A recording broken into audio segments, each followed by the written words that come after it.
Warriors, welcome to another important video on my channel. Thank you so very much for joining me here today. At any point in this video, if you'd like to learn more about any of my anxiety recovery programs, click up here.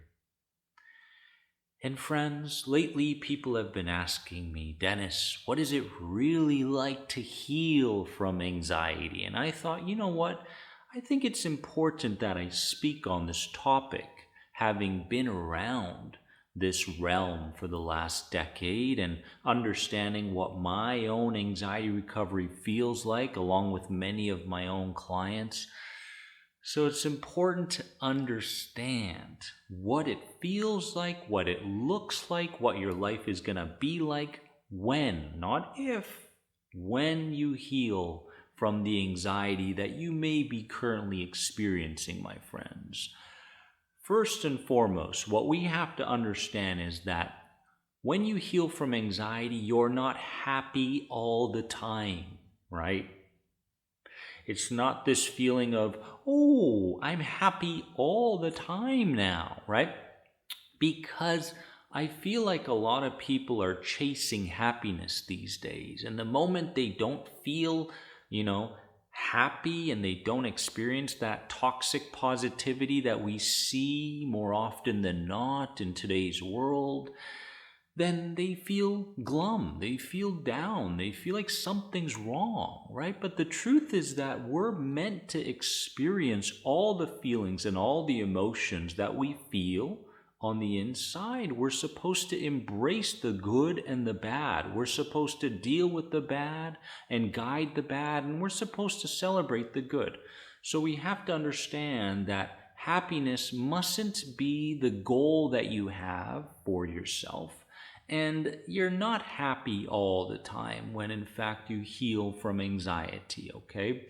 Secondly, the day does not go according to your wants all the time, okay? So understand that even after anxiety, there are challenges, internal and external, that you're going to have to face, okay? So when you're faced with a challenge and you feel like you didn't really live up to the challenge through your higher self, right? Or the identity that you've been creating, that's not a setback, right? That's just an experience. And next time, you can be more mindful, you can be more aware in that moment, and you can do different things. You can respond differently.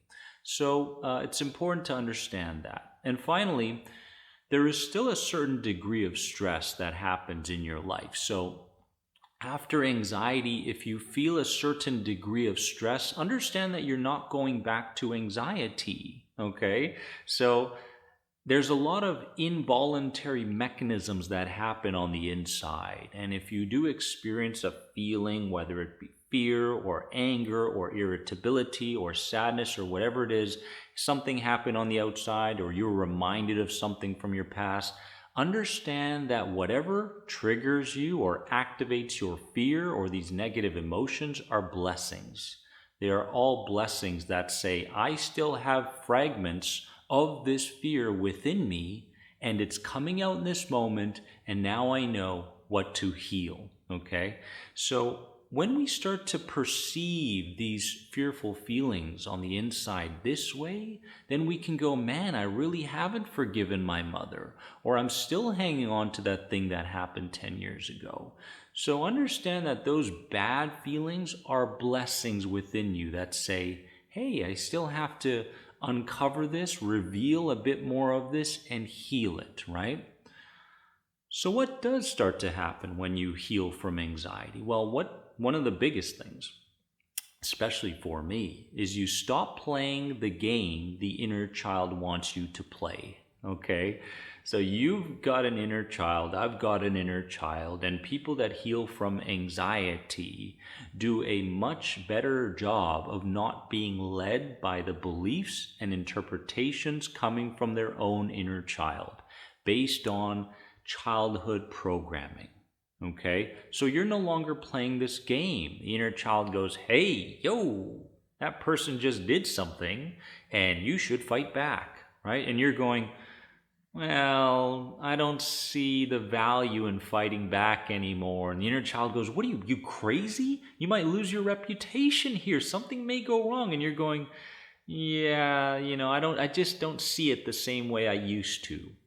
So the things that used to cause you anxiousness and anxiety are now very petty to you. They're tiny, they're minuscule, right? And you're no longer caught up in this game of holding on to good feelings. I hope it doesn't go away, right? And hoping that nothing goes wrong, right? You're no longer playing that game. Nor are you playing the game of stimuli reaction. Something happens on the outside, the inner child goes, we must get back, right? We must get our reputation back. We must do something about this. You're no longer playing that game. You're no longer reacting to stimuli the same way you used to, okay? Things that used to look huge and threatening to you now look very small and petty. So understand that anxiety recovery is that in a large part. You do start to embrace what feels unfamiliar inside and out, which is a fantastic thing, right? So if it feels unfamiliar, you're going, what is this unfamiliar feeling? I want to know more about it, right? And so the curious sides of you are coming out to play. The playful sides of you, you're giving permission to come out throughout the day. You're looking at life from a more lighter perspective. Not everything is rigid anymore. Your mind is no longer rigid, stuck in rigid thoughts. Your body is no longer rigid in a stiff and stressful way. And so whatever is unfamiliar, you're going, okay, I welcome it. Let's see where it goes, right? Let's see what happens here, right? And that may be, being invited to a party. That may be socializing. That may even be feelings of inner peace, because a lot of anxiety sufferers have a very difficult time with inner peace. And at the deepest level, they feel like they don't deserve inner peace, right? They're not worthy of inner peace because they did a lot of bad things back in the day. Or people told them that, you have to achieve something in order to feel a certain way. So a lot of anxiety sufferers continue to live with these core beliefs, these inner child belief systems. And it's important to understand that the unfamiliar can be your friend and is your friend when you start healing anxiety. What else? You become much more present in a curious and grateful manner, right? Because when you heal from anxiety, there's always this looking out for the future, looking out for your future. What's going to show up in the future? How's my future going to go, right? Is this symptom going to kill me? Is that situation that I'm going to encounter in the future, is it going to end my career? Am I going to be made fun of? So we're always preparing for the future, right, when we have anxiety. But when you heal from anxiety, you become much more present. You're looking around and you're really going, wow, I never really saw that before. I never really heard that in that way before. Did you ever know that this place smelled like this, right? So you're much more present and you're much more grateful, and you're going, wow, I really am living my life in a state that I want to be in for most of the time throughout my day. So gratitude shows up, and a lot of present-minded thinking shows up as well. You start seeing people. I love this one.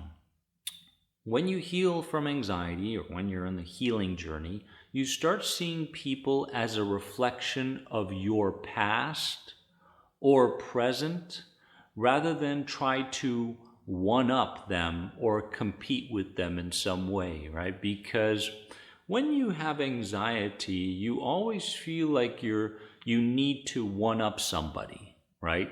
If someone has a certain house, then you need to have a bigger house. If someone said something smart in a conversation, you have to say something smarter. If someone's very happy with their family, you have to be even happier, right? And we live in this world with anxiety where we're always competing with other people, right? And we go on social media, we look at other people's news feeds, and we go, oh, they're very, very happy, and I have to post something just as happy, right? So you're not really being true to your higher self that says, hey, good for them, right? Good for them. If it is in fact really genuine and their happiness is really shining through in this photo, then good for them. Because they're a reflection of who I used to be, if in fact they're going through pain, if in fact they're doing something that you feel negative towards. Like, for example, right, there are narcissists in the world, right? And when we look at narcissists, we're going, well, what a bad person, what a controlling person, what a manipulative person. We're doing that. What an angry person. But in my eyes, when we even think about a narcissist, right, which is one of those people that you do in fact want to spend less and less time around, we want to see parts of them within us as well, right? And when we do this, we can come towards that person with a sense of gentleness and compassion for them. Okay, we're no longer living in a place of hatred towards them and therefore the world. So when we see aspects of ourselves in other people, right, we start to feel this oneness. We start to feel this connectedness with other people and connectedness with the world. And this is the key to anxiety healing. It's this feeling where you feel connected to everyone and everything around you, and you're no longer separate from everyone or everything around you, right? Finally, we welcome the uncertainties of life, knowing you are much more equipped to deal with them now, right? Because anxiety is an initiation process, okay? And when you go through anxiety, you learn the lessons you need to, you change your perspectives, and you're no longer being led by the inner child/ego. You're going through an initiation, and through that initiation, you are armoring yourself, right? You are preparing yourself. You are gaining skill sets. You are gaining clarity, epiphanies, right? And so with all of this new stuff that you're gathering, you can become a healer for other people, and your words of wisdom will speak very deeply to other people that are also suffering. Or, you as the healer now can see their suffering, you can empathize with them, and you can give them the kind of support and advice that you're meant to because you went through anxiety, because you healed anxiety, okay? So you are much more equipped to deal with anything. So make sure that you no longer get pulled in by the interpretations of the inner child, therefore anxiety, because the inner child will flex its might the moment it senses that there's too much change going on here, okay? And what that means is that in that very moment where you feel like, I really am my new identity, I am my higher self, I'm living it out now, right? You don't want to prepare in terms of tensing your body and all that other stuff, right? You want to make sure that you remind yourself that you're equipped for any challenges that may show up and break your momentum in the future, okay? As long as you have that approach, you're going to be just fine, I promise you. My friends, from this video, which point spoke to you the most deeply? Comment below and let me know, because I'd love to hear from you. As well, if you want to learn more about any of my anxiety recovery programs, head over to theanxietyguide.com today, and remember that you are more than anxiety. Never forget it. You're well on your path now. I love you. Bye-bye.